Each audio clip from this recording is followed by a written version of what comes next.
Amén. Vamos a abrir, hermanos, la palabra del Señor. Lo hacemos en el libro de Hebreos, ya que este es el libro que hemos estado estudiando los días lunes y hemos ido avanzando versículo a versículo y ya llegamos al capítulo final, que es el capítulo número 13. Ya estamos acercándonos al final de el estudio de este libro, pero vamos a leer los versículos que corresponden en la continuación de ese estudio. En Hebreos capítulo número 13, del versículo número 9 en adelante, nos dice la palabra de Dios: no se dejen llevar por ninguna clase de enseñanzas extrañas.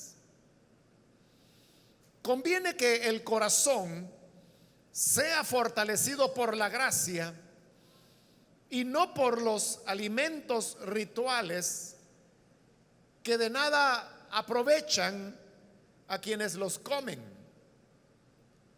Nosotros tenemos un altar del cual no tienen derecho a comer los que ofician en el tabernáculo, porque el sumo sacerdote introduce la sangre de los animales en el lugar santísimo como sacrificio por el pecado. Pero los cuerpos de esos animales se queman fuera del campamento. Por eso también Jesús sufrió fuera de la puerta de la ciudad. Por lo tanto, salgamos a su encuentro fuera del campamento, llevando la deshonra que él llevó. Pues aquí no tenemos una ciudad permanente, sino que buscamos la ciudad venidera. Hasta ahí vamos a dejar la lectura. Pueden tomar sus asientos, por favor, hermanos.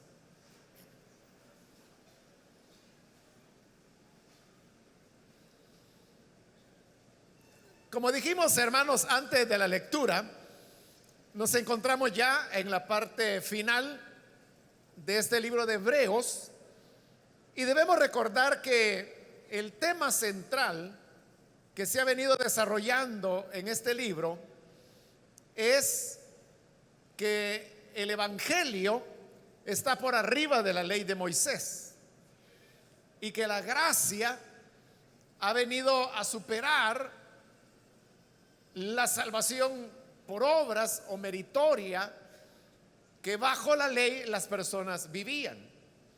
Además, también se ha dicho que el Señor Jesús es superior a Moisés y una serie de afirmaciones que dejaban en evidencia que el verdadero camino de salvación no tenía nada que ver con el hacer las obras de la ley, sino más bien el creer con fe, como es la expresión que hemos encontrado ya en este libro.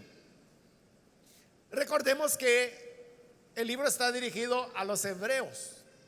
Estos eran los hebreos o judíos que habían tenido una experiencia de conversión a Cristo, pero que por el hecho de ser hebreos y de haber heredado una tradición de milenios en cuanto al cumplimiento de la ley, estando ya en el Evangelio, se veían tentados a retroceder y volver a abrazar elementos de la ley, queriendo justificarse por medio de ellos bajo el pensamiento que el perdón de pecados y la gracia del Señor Jesucristo no eran suficientes. Por supuesto que esa era una idea errada y es la que este libro ha tratado de aclarar y hacer ver y dejar muy en claro que realmente no es por méritos, no es por obras, sino que es por la gracia del Señor. Esas ideas ahora están siendo ya resumidas en los versículos que hemos leído. Y por eso es que en el versículo 9, donde iniciamos la lectura, nos dice: no se dejen llevar por ninguna clase de enseñanzas extrañas. Cuando habla de enseñanzas extrañas, se está refiriendo a aquellas personas que Pablo, por ejemplo, llamó los judaizantes. Y eran aquellos que, bueno, en el caso de los judaizantes, ellos lo que querían era que los gentiles que habían sido salvos por la gracia guardaran las obras de la ley de Moisés. Pero en este caso, como son hebreos, entonces era presentarle a los hebreos que habían creído en Jesús argumentos, que es lo que ahí llama doctrinas extrañas, con el fin de hacerles pensar que en un evangelio de gracia, no por obras, sino que por fe, ellos no estaban completos. Y uno de los argumentos, que ahí se llaman doctrinas extrañas, era que la fe del evangelio no podía ser auténtica o no podía establecer una relación de comunión entre Dios y los que creían por gracia, por el hecho que bajo el cristianismo no se ofrecían sacrificios. Y si no se ofrecían sacrificios, tampoco se podía participar de los rituales que acompañaban a esos sacrificios. Para nosotros, hermanos, que no ofrecemos sacrificios, al menos pues no sacrificios cruentos, porque vamos a ver en la próxima oportunidad que sí hay ciertos sacrificios que el creyente ofrece, pero que no tienen nada que ver con estar sacrificando animalitos, menos personas. Entonces, como no tenemos sacrificios, para nosotros esa afirmación no nos causaría ningún revuelo. El problema era con los hebreos, que toda la relación que ellos construían con Dios era una relación que giraba en torno al tema de los sacrificios. O sea, no había manera de relacionarse con Dios de acuerdo a la ley, sino solamente a través de los sacrificios. Si usted lee, por poner un ejemplo, el libro de Levítico, ese es un libro, hermanos, que nosotros lo sentimos tedioso, aburrido, porque se trata simplemente de descripciones de los diversos sacrificios que los israelitas deberían ofrecer.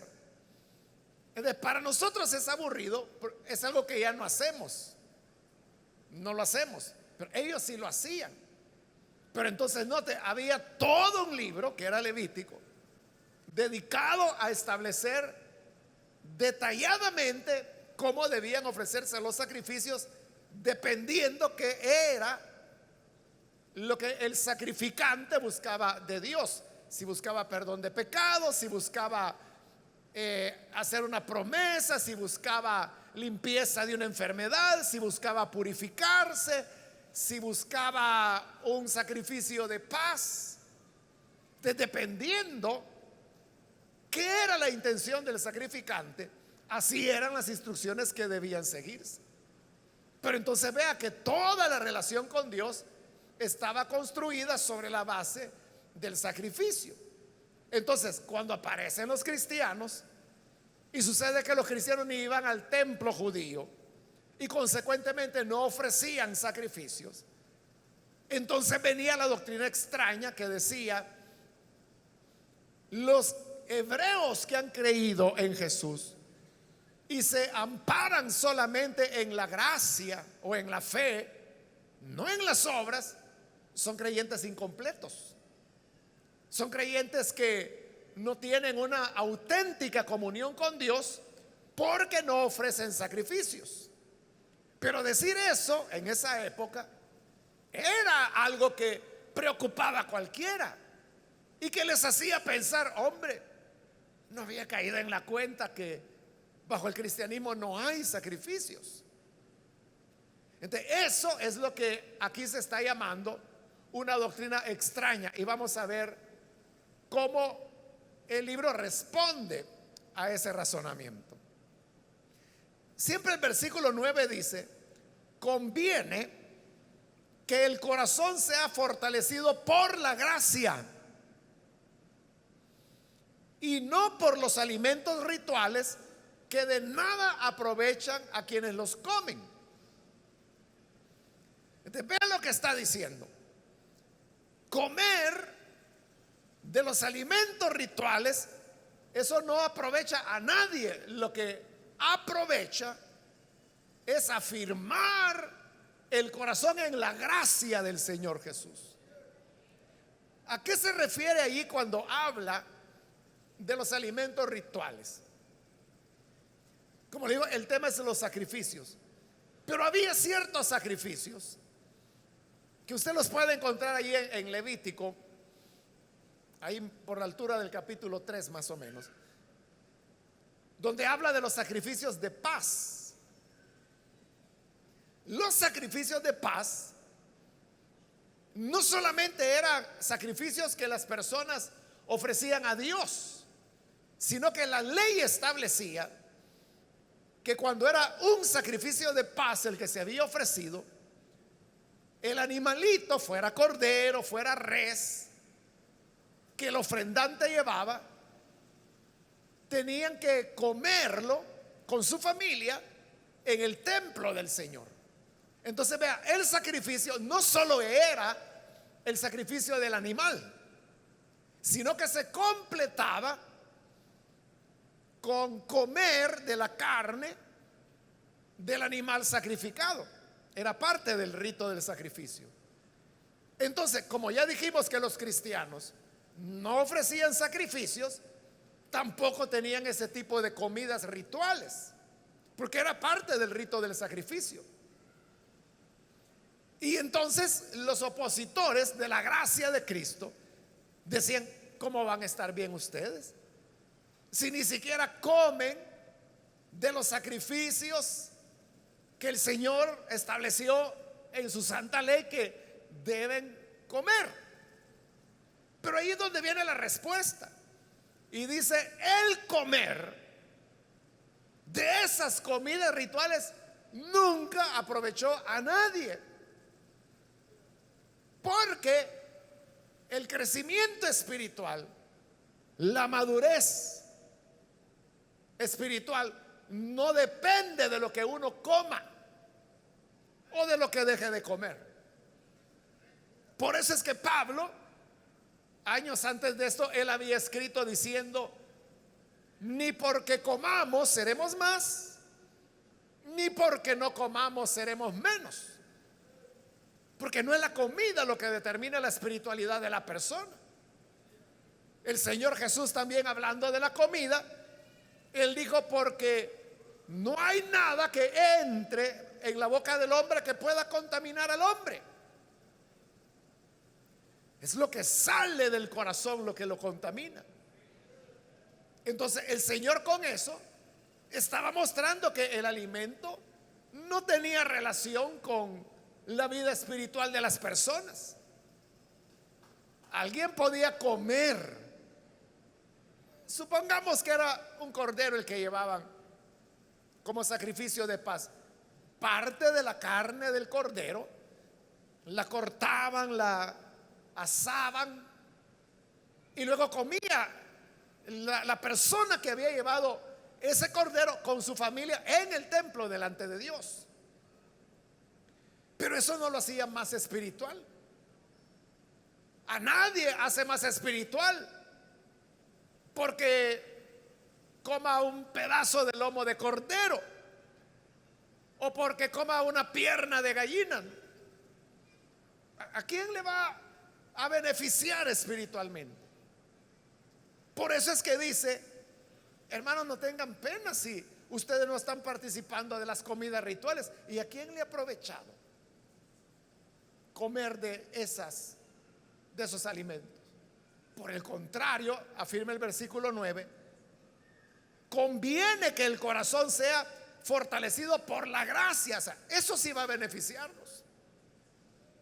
Cuando nuestro corazón se fortalece en la gracia. ¿Y qué significa eso? Que el corazón se fortalece en la gracia.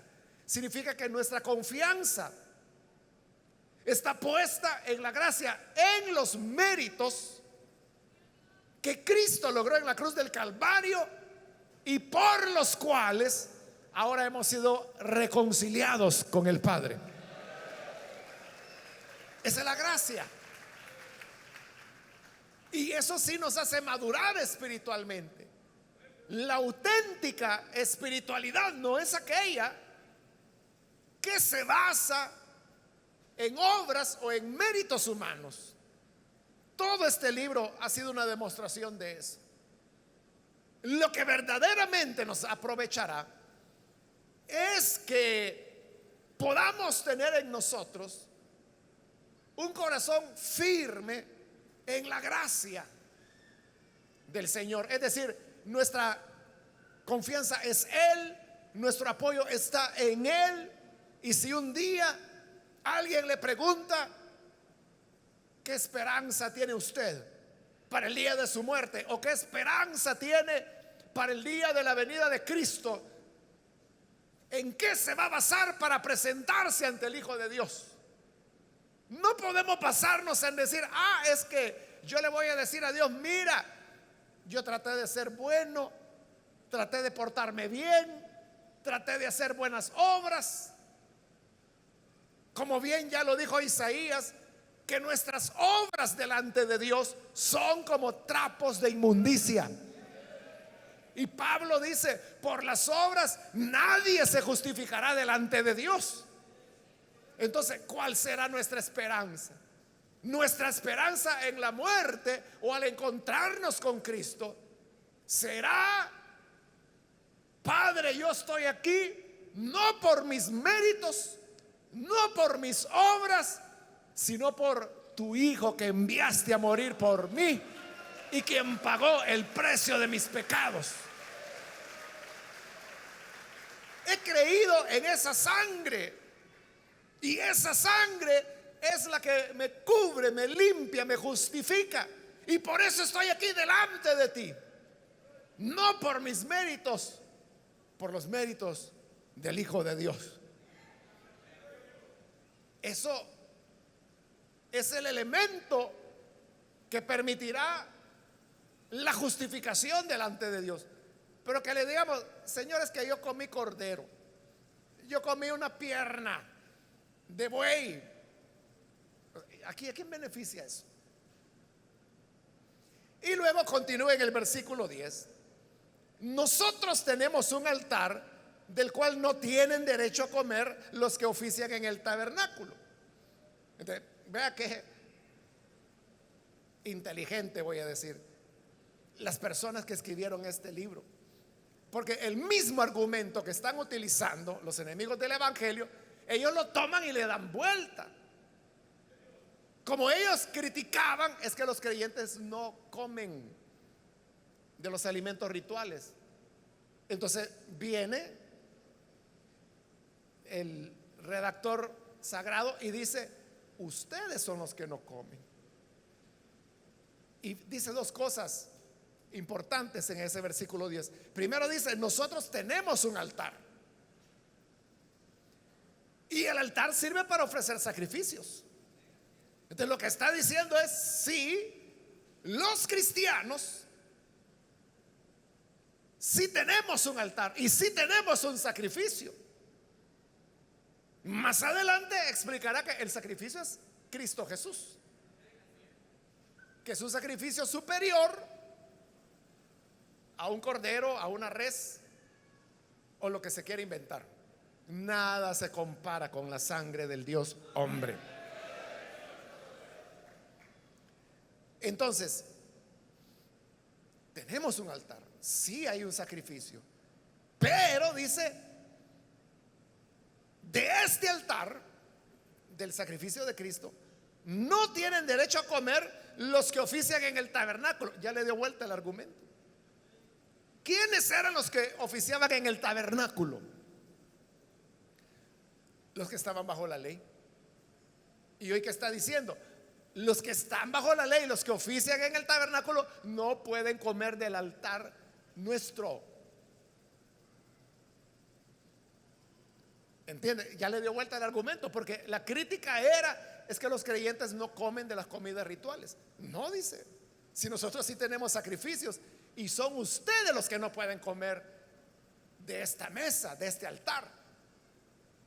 Pero vea que ahí hay una diferencia, porque los críticos estaban hablando de comer, pero los creyentes están hablando de no comer. ¿Y en qué se basan ambos? En la misma ley. Ya le expliqué. El enemigo del evangelio se basaba en Levítico, en los sacrificios de paz, que era que el que llevaba el sacrificio podía comer, debía comer con su familia delante de Dios en el templo. Y con eso se completaba el rito del sacrificio de paz. Pero le dije que habían varios tipos de sacrificio. Entonces, había otro tipo de sacrificio que se llamaba el sacrificio de la expiación, o sea, por el perdón de pecados. Este era diferente, porque dice, versículo 11, el sumo sacerdote introduce la sangre de los animales en el lugar santísimo como sacrificio por el pecado. Ahí está. Hoy está hablando del sacrificio por el pecado. Por eso está hablando que el sacerdote introduce al santuario la sangre al lugar santísimo. Es decir, que está hablando del día de la expiación, que era una vez al año, cuando el pueblo recibía el perdón de sus pecados. Pero dice el versículo 11, los cuerpos de esos animales se queman fuera del campamento. Así era. Lea usted también en Levítico cómo era el sacrificio para expiación de pecados. Siempre se llevaba al animal, se le sacrificaba, la sangre se utilizaba para aplicarle en el lugar santísimo, como dice ahí. Pero el cuerpo del animal muerto, contrario al sacrificio de paz, no se comía, sino que Levítico dice que el cuerpo de ese animal tenían que sacarlo. Había personas encargadas de tomar el cuerpo del animal, lo sacaban del templo o del tabernáculo, fuera del campamento de Israel, y allá en la lejanía le daban fuego, lo quemaban totalmente. Así decía la ley, que tenía que ser quemado totalmente, reducido a cenizas. Es decir, que del sacrificio por el perdón de pecados no se podía comer. Del sacrificio de paz sí, para completar el rito había que comer de él, pero del sacrificio para perdón de pecados no se podía comer, tenía que ser quemado. Entonces hoy viene aquí la aplicación, versículo 12. Por eso también Jesús, para santificar al pueblo mediante su propia sangre, sufrió fuera de la puerta de la ciudad. Hoy lo está diciendo claro. Sí tenemos un sacrificio, pero ese sacrificio no es de un animal, es de Jesús. Y Jesús se ofreció no como sacrificio de paz, se ofreció como sacrificio por el perdón de pecados. Y como el cuerpo del sacrificio por el perdón de pecados no se comía, por eso es que dijo, ustedes no pueden comer de este altar. Entonces vea, los hebreos que querían hacer que los judíos que habían creído regresaran a la ley, les decía, mire, vengan, vuelvan a la ley y podrán comer de las comidas rituales, porque ustedes no tienen sacrificios. No, no, no, no, no, no, no, no, un momento, decían los pastores, no es así. Tenemos un sacrificio que es Cristo, y son ustedes los que no pueden comer de él, porque es un sacrificio por el pecado. Y ese cuerpo no se comía, sino que se quemaba. Pero además de esa enseñanza, bueno, ahí, hermanos, eso de que no pueden comer de este altar los que sirven a la ley, nos deja una gran enseñanza. Y es de que aquellos, como Pablo lo dice en Gálatas, en Colosenses, en Romanos, que se quieren justificar por las obras de la ley, de la gracia han caído. Entonces, aquellos que por hacer obras quieren salvarse, han rechazado el evangelio, no tienen derecho a comer de Cristo, porque están queriendo salvarse por sus méritos propios. Entonces la gente que dice, es que mire, para salvarse hay que luchar, tiene que hacer aquí, tiene que hacer allá, párese, siéntese, hínquese, vuélvase a parar, siéntese. Y ahí están poniendo en ejercicio a la gente, arriba, abajo. Y les hacen creer que con eso se van a salvar. No pueden comer del cuerpo del sacrificio, y es el sacrificio de Cristo. Y Jesús dijo, el que no coma mi carne y beba mi sangre no tendrá vida permanente en sí,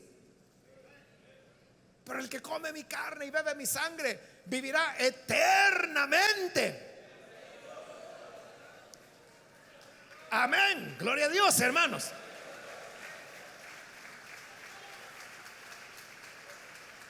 Es decir, que solo por la gracia es que podemos estar en comunión auténtica con Dios. Lo otro será un engaño. Pero de eso que acaba de mencionar, que el cuerpo del animal sacrificado por el pecado había que sacarlo fuera del campamento e irlo a quemar por allá, nadie podía comer de ese animal. Retoma también esa idea de salir, y por eso dice el versículo 12, también Jesús, para santificar al pueblo mediante su propia sangre, sufrió fuera de la puerta de la ciudad.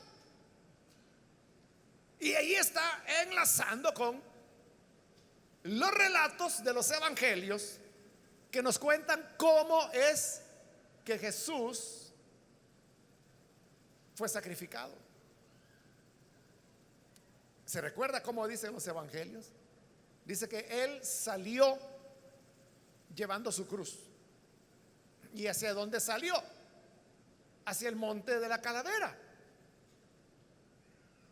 o el Gólgota, que son los nombres que recibe la escritura. Pero eso quedaba fuera de Jerusalén, porque recuerde que para el judío la ciudad de Jerusalén era una ciudad santa, y por lo tanto, si se derramaba la sangre de un condenado a muerte, como eran los que eran condenados a la crucifixión, era contaminar la ciudad. Entonces, para que no se contaminara, lo sacrificaban afuera. Por eso es que Jesús tuvo que salir de Jerusalén y lo crucifican fuera de la ciudad. Y es fuera de la ciudad donde él muere.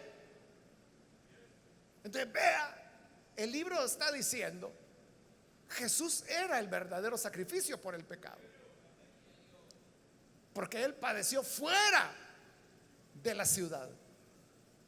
Pero la ciudad no solamente era el lugar donde la gente vivía, eso no era lo que hacía santa a la ciudad.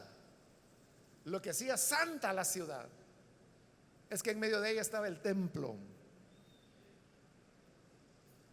Pero entonces vea qué extraño,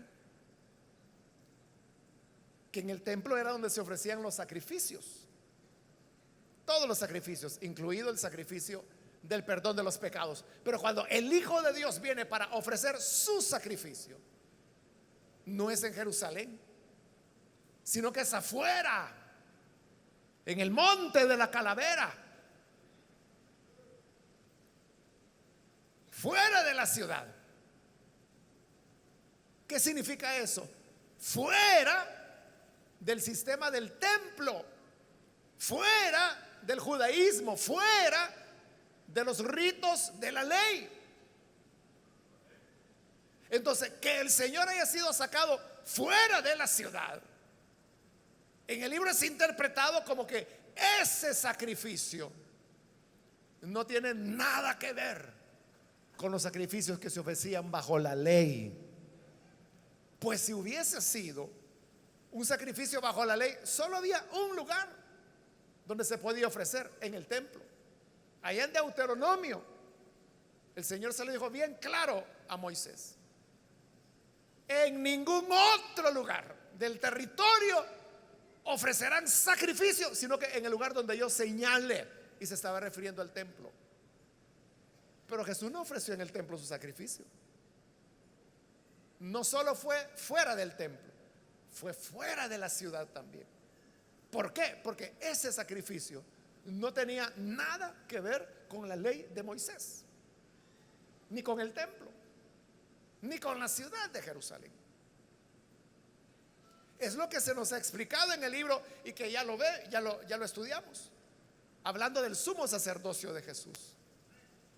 Estudiamos que dice que el Señor Jesús pertenecía a la tribu de Judá, de la cual, dice, Dios jamás dijo nada que saldrían sacerdotes de Judá. Todos los sacerdotes eran de Leví, pero bajo la ley. Pero como ahora se dice que Jesús es sumo sacerdote y era de la tribu de Judá, es porque este sacerdocio no tiene nada que ver con el sacerdocio de la ley. Son hasta tribus diferentes. ¿De cuál es la aplicación o la enseñanza que ahí se nos quiere dar con eso? Que no hay relación, hermanos. No puede haber relación entre el evangelio y la ley. Son cosas diferentes, sacerdocios diferentes, sacrificios diferentes, lugares de sacrificio diferentes, porque para la ley era el templo. Pero Jesús, cuando ofrece su sacrificio, es fuera del templo y fuera de la ciudad. Por eso es que nosotros no debemos aceptar, hermanos, la mezcla entre gracia y obras, o entre fe y méritos. O sea, no se puede mezclar. Es lo que dice Pablo. Los que se quieren justificar por las obras ya cayeron de la gracia. Porque gracia precisamente es que yo no me apoyo en mis obras o en mis méritos, me apoyo en lo que Cristo hizo en la cruz del Calvario. Esa debe ser mi confianza. Entonces usted no crea a las personas que se acercan a usted contándole, como lo dice ahí el versículo 9, enseñanzas extrañas, que quieren que hable hebreo, que ore en hebreo, que use ropas de la religión judía, que quieren que anden sonando los chofar, o sea, los cuernos, dentro de la iglesia cristiana. Y esa es cosa de una religión diferente, que es el judaísmo. Entonces, todas esas cosas que hay que guardar el sábado, que no puede comer cerdo, que no puede comer conejo porque es animal inmundo, y todas esas cosas de la ley que le quieren meter a los creyentes, es mezclar lo que Dios separó. Por eso es que Cristo, cuando ofreció su sacrificio, no fue al templo, salió fuera de la ciudad y fue afuera, allá en el monte de la calavera, o Gólgota, donde Él derramó su sangre por el perdón de nuestros pecados. Nuestra opción es la misma que este libro le presenta a los hebreos. O decidimos descansar en la gracia de Dios y tener el perdón de pecados, o volvemos a las obras de la ley, que ya vimos ahí que dice que es un ministerio de muerte. Pero si usted está loco por las obras, vaya a hacer obras y ahí vea lo mal que le va. Pero la gracia de Dios, el favor de Dios, la alegría de Dios está con aquellos que no confían en sus méritos, sino que descansan totalmente en lo que Cristo hizo ya. Eso es lo que a Dios agrada. Entonces, siguiendo con la idea que Jesús salió, dice el versículo 13: por lo tanto, salgamos a su encuentro fuera del campamento. Si el Señor ofreció su sacrificio fuera del campamento, ¿a dónde está Jesús? ¿Está dentro o está fuera? Está fuera. Entonces dice, salgamos a Él para encontrarnos. Salgamos a su encuentro fuera del campamento. Pero ¿qué era el campamento? Representaba la ley. Lo que está diciendo es, salgamos fuera de la ley, salgamos fuera del sistema de obras, salgamos fuera de los ritos, de los sacrificios de animales, y vayamos al encuentro de Jesús que está afuera. Es decir, adentro de las obras de la ley. Nadie va a encontrar a Jesús ahí, porque Él no está adentro, está afuera. Usted podrá encontrarse a alguien adentro que dice que es Jesús, pero ese es un engañador, porque Jesús está afuera. Entonces la invitación es, salgamos, vámonos, salgamos. Es lo que le está diciendo a los hebreos. Salgamos de la ley, salgamos del sistema de méritos, salgamos de los sacrificios y vayamos al encuentro de Jesús que se ofreció por nosotros. Nosotros no somos hebreos, somos gentiles, pero el principio, la enseñanza es la misma. Para nosotros es, necesitas salvación, no te apoyes en tus méritos. No andes diciendo, yo no le hago mal a nadie. Es que yo todas las mañanas lo primero que hago es encomendarme a Dios, y en la noche cuando ya me voy a acostar, lo que le digo es, gracias Señor por este día. Esas son obras. Ahí no vas a encontrar a Jesús. Aparte que ni lo hacen, es puro cuento. Pero aunque lo hicieran, no es por méritos, sino que es salir fuera de todo eso y decirle, Señor, yo por mí mismo no puedo nada, pero me entrego en tus brazos. Ve tú qué haces por mí para salvarme. Amén.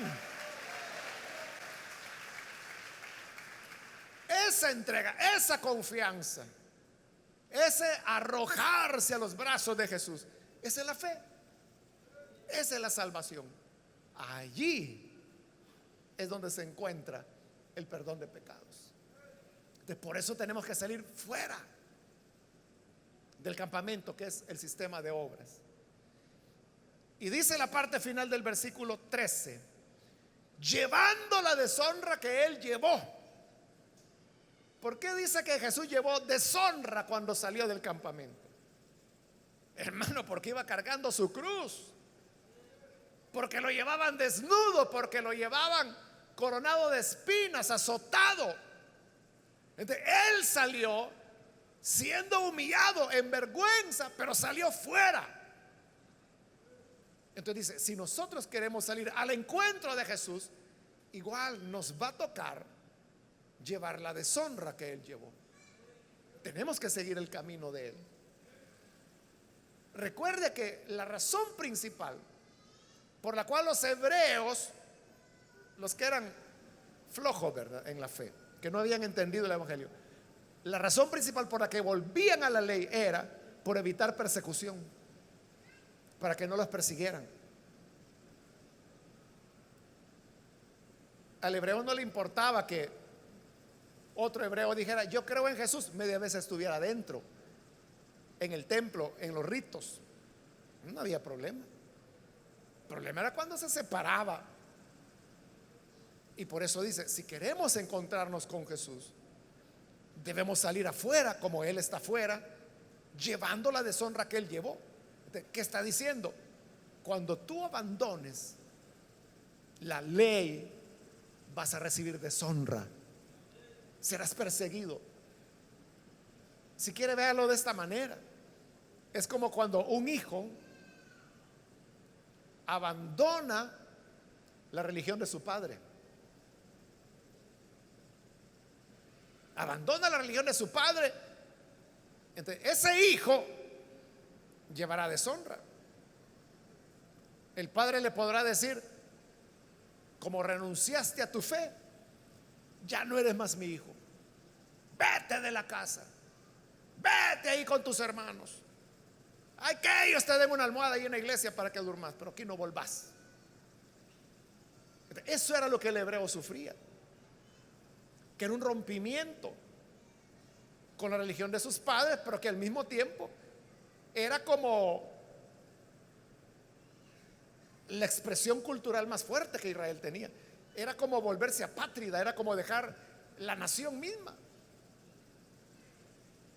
Como que si un salvadoreño renunciara al himno nacional, a la oración a la bandera y todos los símbolos patrios y dijera: no, yo a mí las pupusas ya eso no,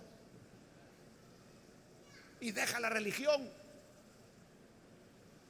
Entonces, se ve mal. Esa persona le van a decir cosas, le van a insultar, si es posible le van a dar su coscorrón. A esos que se refiere cuando dice: llevemos la deshonra que Él llevó. Entonces, hay vituperio por apoyarse en la gracia. Los fariseos, que siempre están obsesionados con el tema de las obras, le van a decir: no, si usted no es nada, usted pecador es, usted que dice que solo por la gracia se van a salvar, usted es un sinvergüenza. Ese es el precio por salir fuera del campamento. Pero no importa, Cristo ya llevó esa deshonra. ¿Quiénes somos nosotros para no llevarla también?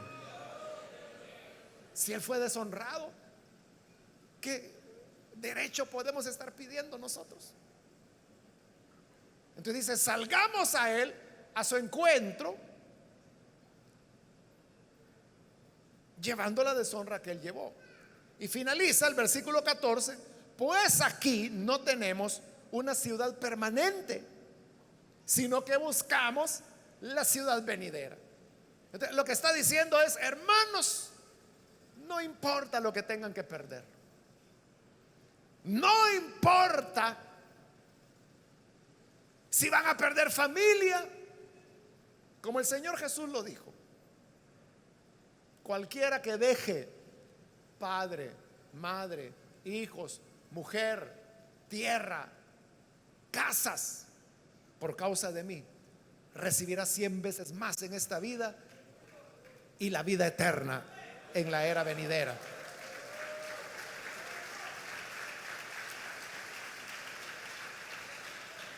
Entonces, lo perdemos todo acá, pero lo ganamos todo allá. Y eso se refiere, es que nosotros no estamos aferrados a una ciudad aquí terrena o permanente, sino que buscamos la ciudad venidera, los bienes del siglo venidero, la gracia que Dios ha preparado, cosas que están en el plan secreto de Dios y que tiene listas para aquellos que confían en la gracia del Señor. Es hacia eso a lo cual nos dirigimos. Entonces, no importa, hermanos, lo que tengamos que perder acá. no importa los sacrificios, las pérdidas, que quizás su familia le va a dar la espalda.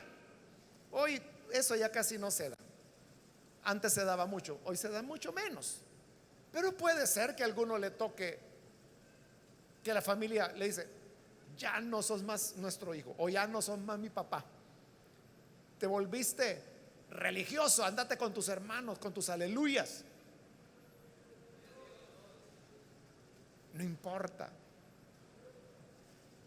porque no esperamos una ciudad permanente aquí, sino que buscamos la ciudad venidera, la que el Señor fue a preparar.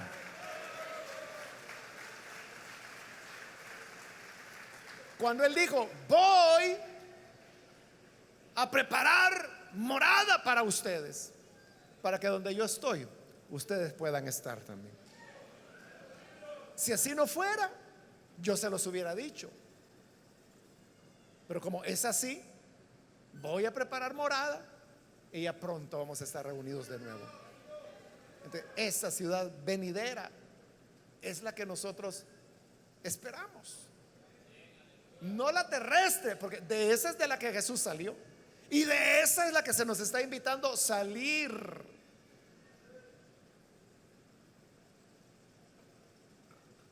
La enseñanza de este pasaje, como de todo el libro, es que nuestra fe, nuestra confianza debe estar en la sangre que Jesús vertió, en su gracia, no en las obras, no en los méritos humanos, no en lo lindo que tú te puedes portar. Eso es nada. Lo único que a Dios le interesa es la confianza que tengamos en el sacrificio del Hijo de Dios. Amén. Vamos a orar, hermanos. Vamos a cerrar nuestros ojos.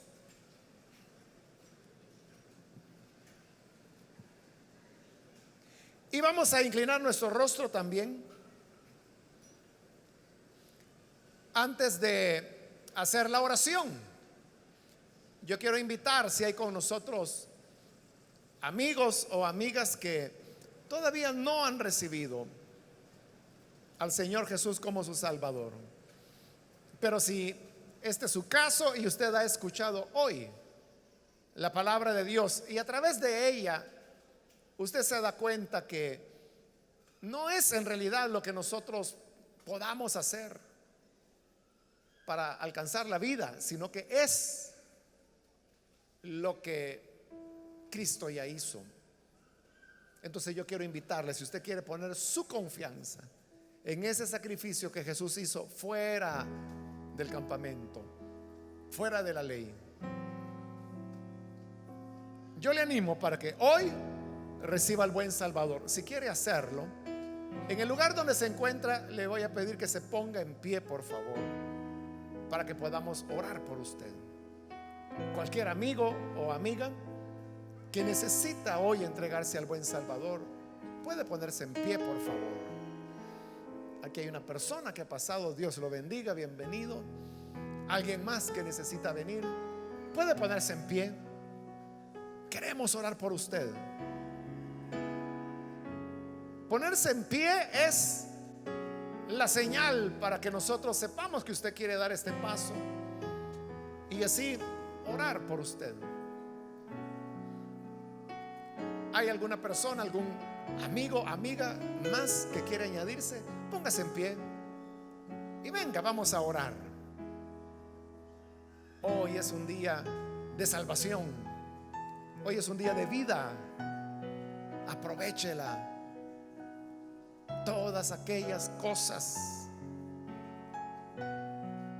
que el mundo no dio, todas aquellas cosas que la religión fue incapaz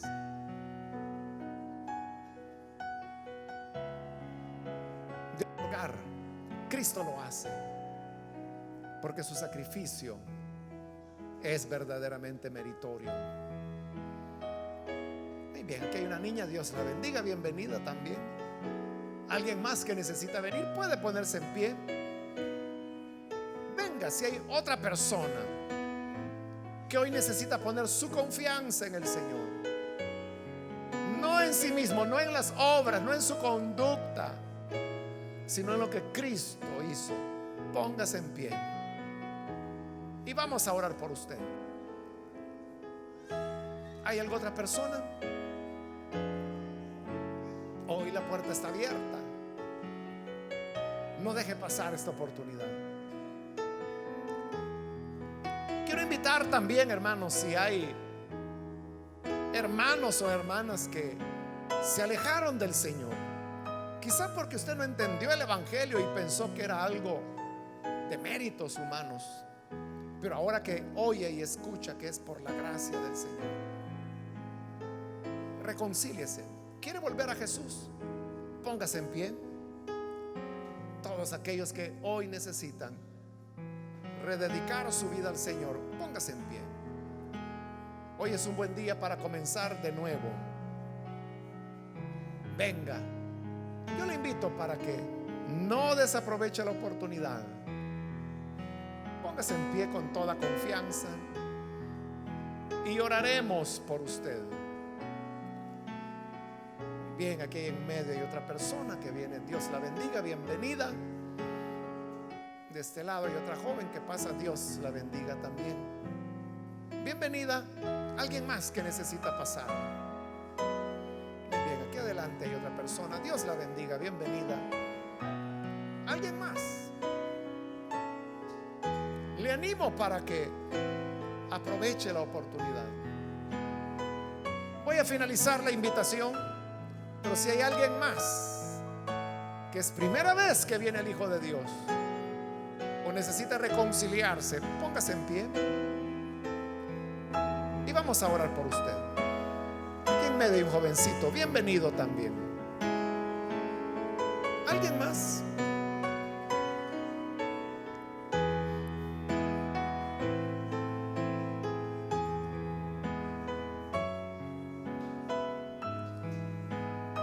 A usted que nos ve por televisión, también le invito para que se una con estas personas que están aquí al frente, reciba al Hijo de Dios en su corazón. Ore con nosotros. Padre, gracias te damos por las personas que están aquí al frente, por aquellos que a través de televisión, de radio, a través de del internet y todos los medios que tú permitas, que están escuchando y que están abriendo sus corazones. Yo te ruego, Padre, que les perdones, que les des vida nueva, que transforme sus vidas, que hagas de ellos nuevas criaturas. Señor amado, el poder de tu Espíritu Santo puede transformar a estas personas. Tu sangre preciosa les renueva, les limpia, les purifica. Gracias por la fe que nos regalaste. Gracias porque no fue por nuestras obras. No nos has pagado según nuestras obras, sino según tus muchas misericordias. Y por eso podemos estar en pie delante de ti. Por eso podemos estar confiados ante ti, porque nos cuidas y nos guardas. En el nombre de Jesús nuestro Señor lo pedimos. Amén. Amén. Damos la bienvenida a las personas que han recibido al Señor. Pueden pasar, por favor, para que nuestros hermanos y hermanas les